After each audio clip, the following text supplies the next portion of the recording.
غسل اجمالی طور پہ آپ کی خدمت میں ذکر کر دیتا ہوں کہ جب میت کو غسل دینا ہو تو پہلے تختہ غسل رکھ کر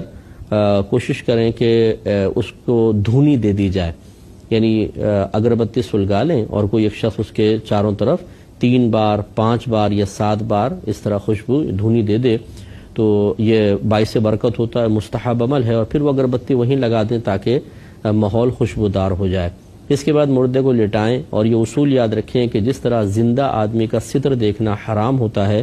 ایسے ہی مردہ کا ستر دیکھنا بھی حرام ہے، لہٰذا اس کا بدن کھولنے سے پہلے ہی اس کے پورے بدن کے اوپر، یعنی ناف کے اوپر سے لے کے گھٹنے کے نیچے تک یہ حصہ بدن جو ہے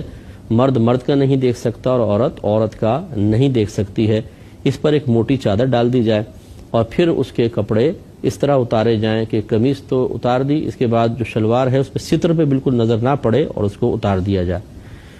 اس کے بعد غسل دینے والوں کی کوئی تعداد مقرر نہیں ہے، 3 یا 4 آدمی کافی ہوتے ہیں، ضرورت سے زیادہ بھی اطراف میں نہ کھڑے ہوں، یہ کوئی تماشا نہیں ہے، کم سے کم لوگ ہونے چاہیے لیکن ضرورت کے مطابق، تو 3-4 آدمی کافی ہوتے ہیں۔ اور یہ پہلی حدیث میں آ چکا ہے کہ بیری کے پتوں کو پانی میں جوش دے کر اس پانی سے غسل دیا جائے، تو نیم گرم سا پانی ہو، ایسا کہ جس کو زندہ آدمی آسانی سے برداشت کر سکے، ویسے ہی پانی سے مردہ کو غسل دیا جائے گا۔ اس میں اب طریقہ کار یہ ہوتا ہے، جو آج کل یہ کفن وغیرہ ملتے ہیں اس میں ایک دستانہ ٹائپ پڑا ہوتا ہے، اس کو ہاتھ پہ اس طرح چڑھا کر پھر اس کی ڈوری ہوتی ہے باندھ لیں، اور پھر مٹی کے ڈھیلے بھی ہوتے ہیں اور روئی رکھی ہوتی ہے، اس سے مردے کو استنجا کروایا جائے گا،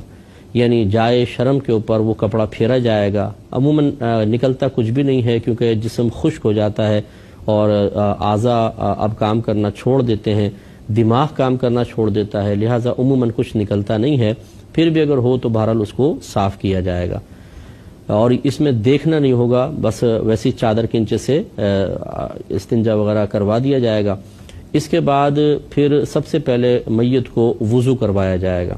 یقینی سی بات ہے کلی اور ناک میں پانی چڑھانا تو ہو نہیں سکتا، تو چہرے دھونے سے ابتدا کی جائے گی، پہلے چہرہ دھویا جائے گا، پھر سیدھا ہاتھ کوہنیوں تک، پھر الٹا ہاتھ کوہنیوں تک، اس کے بعد دونوں پیر دھوئے جائیں گے، اور اگر چاہیں تو کوئی روئی گیلی کر کے اس کے دانتوں پر اور اس طرح تھوڑی روئی گیلی کر کے ناک کے نتھنوں کے اندر بھی ڈال دیں تو یہ کلی اور ناک میں پانی چڑھانے کے قائم مقام ہو جائیں گے۔ یہ کمپلیٹ کرنے کے بعد اب میت کو الٹی کروٹ لٹائیں۔ جب الٹی کروٹ لٹائیں گے تو سیدھی جانب اوپر آ جائے گی، کیونکہ سیدھی جانب سے ابتدا کرنے کا جیسے حدیث میں کہا گیا ہے، حکم موجود ہے، تو اس کو سیدھی جانب لٹائیں، اور اس میں پہلے خیال کر لیں کہ چادر کو تھوڑا سا پیچھے کھینچ لیا جائے تاکہ جب وہ میت ٹیڑھی ہو تو ایسا نہ ہو کہ اس کی مطلب اس کے بیک سائڈ یا کوئی بھی چیز ظاہر ہو، ستر بالکل ظاہر نہیں ہونا چاہیے،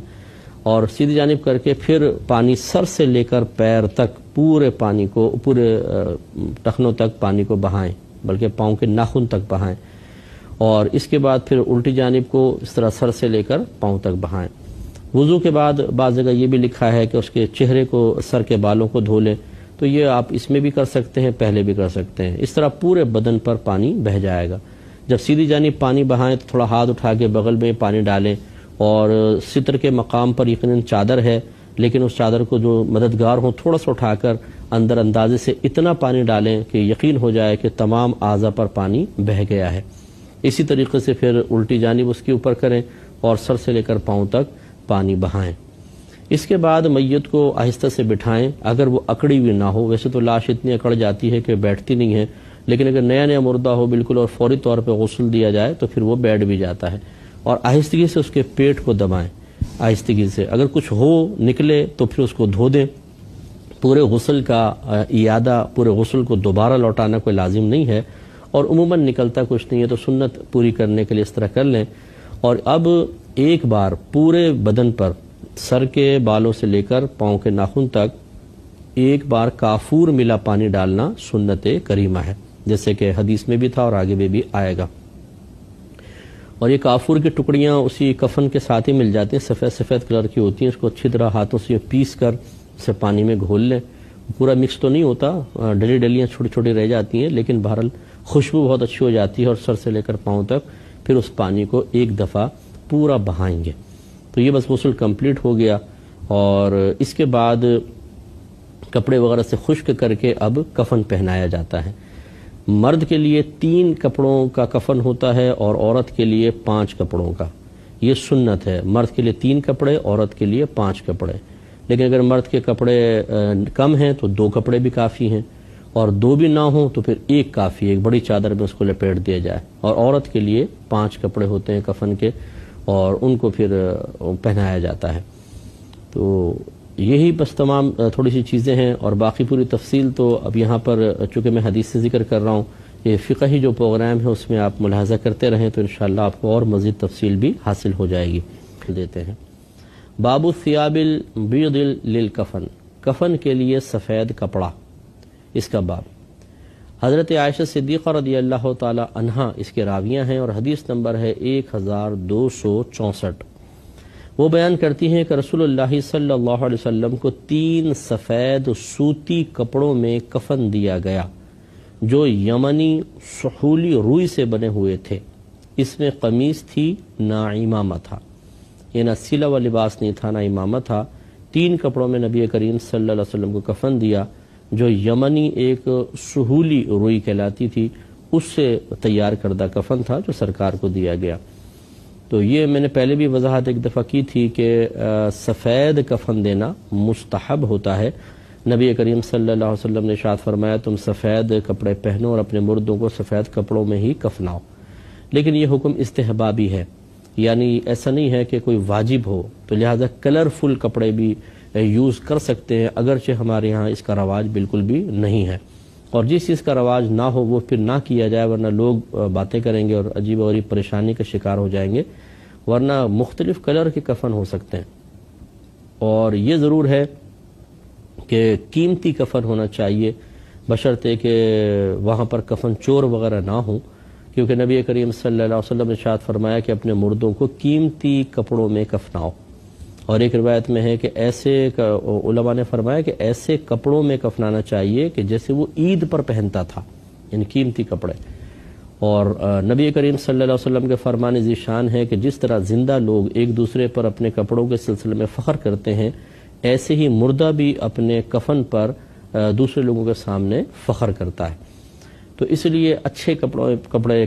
میں کفن دینا چاہیے. لیکن چونکہ ہم لوگوں کو علم نہیں ہوتا، مسجد پہنچ جاتے ہیں یا کفن کی دکانوں پہ پہنچ جاتے ہیں، وہاں پہ وہی لٹھے کا کفن ہوتا ہے، باریک سا پتلا سا، وہی دے دیتے ہیں. اور یہ تصور نہیں ہے کہ جی مردے کو وہ بھی ایک دوسری دنیا میں جا رہا ہے، اور وہاں پر اس کے کفن کے سلسلے میں بھی تعلیم شرع تھوڑی بہت موجود ہے. وہ کچھ پتہ ہی نہیں ہوتا بیچارے لوگوں کو، جو جیسا بولتا رہتا ہے ویسے کرتے رہتے ہیں اور ایسے دفنا دیتے ہیں. تو بہرحال سفید کپڑے پہننا یہ مستحب ہے، کلرفل بھی پہن سکتے ہیں، کبھی کبھار سفید پہن لیں. تو یہ صرف میں نے اس لیے سمجھایا کہ یہاں سفید کلر کا ذکر آیا تو یہ کوئی فرض واجب نہیں ہے. یہی وجہ ہے کہ اگر فرض کر لیں کوئی وصیت کرتا ہے کہ جو میرے پہنے ہوئے کپڑے انہی میں مجھے کفنا دیا جائے، یہ بھی کافی ہے، یہ بھی صحیح ہے، اور وہ چاہے کیسے کلرفل ہوں ویسے ہی کفنا سکتے ہیں. اگلی حدیث کی طرف آتے ہیں. اچھا یہ بھی ذہن میں رکھ لیں، دیکھیں انہوں نے فرمایا کہ اس میں قمیص تھی، نہ امامہ تھا. تو نبی کریم صلی اللہ علیہ وسلم کا جو کفن کی سنت خود اختیار کی گئی ہے، جو آپ نے تلقین فرمائی، وہ مرد کے لیے 3 کپڑوں کی ہی تھی. ایک کپڑا جو ہے وہ تہبند ہے، اور ایک چادر کہلاتی ہے، چھوٹی چادر، اور ایک بڑی چادر ہوتی ہے. تو یہ کفنی جس کو ہم کہتے ہیں، کفنی جو ہوتی ہے وہ گلے میں ڈلتی ہے، بیچ میں سوراخ کر کے، آدھا کپڑا آگے ہوتا ہے آدھا پیچھے، اور ایک ازار ہوتا ہے، اور ایک ہوتی ہے بڑی چادر، اس کو لفافہ کہتے ہیں. 3 کپڑوں میں. امامہ سرکار صلی اللہ علیہ وسلم حالانکہ آپ نے کتنی فضیلتیں ذکر فرمائی لیکن آپ کے کفن میں شامل نہیں تھا. لیکن یہ 3 کپڑوں تک چیز کو محدود رکھنا کوئی اس لیے نہیں تھا کہ فرض واجب کا بیان مقصود ہو. چنانچہ اگر کوئی فرض کر لے، جیسے بی بی زینب رضی اللہ تعالی عنہا کے کفن میں سرکار نے اپنا تہبند شریف رکھوایا، یہ کپڑا اضافی ہوا. ایسے کوئی اگر تبرکن کوئی کپڑا اپنے کفن کے ساتھ رکھواتا ہے، وصیت کرتا ہے، تو یہ صحیح ہے. اسی طرح یہ در مختار میں بھی لکھا ہے کہ اشراف القوم میں سے کسی کا انتقال ہو. اشراف القوم سے مراد جو بڑے مطلب کوئی متقی پرہیزگار عالم دین ہیں، شیخ ہیں، انہیں اگر امامہ پہنا کر دفنایا جائے تب بھی سی گنجائش نکل سکتی ہے. لیکن سنت سے زیادہ قریب یہی ہے کہ بغیر امامے کے انسان کو دفنایا جائے، سنت سے زیادہ قریب یہی چیز ہے۔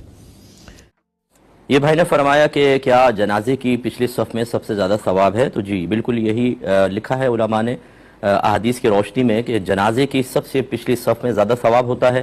اور جو عام ہم نمازیں پڑھتے ہیں وہ چاہے جمعہ ہے، عیدین ہیں، 5 نمازیں ہیں، ان کی پہلی صف میں سب سے زیادہ ثواب ہوگا۔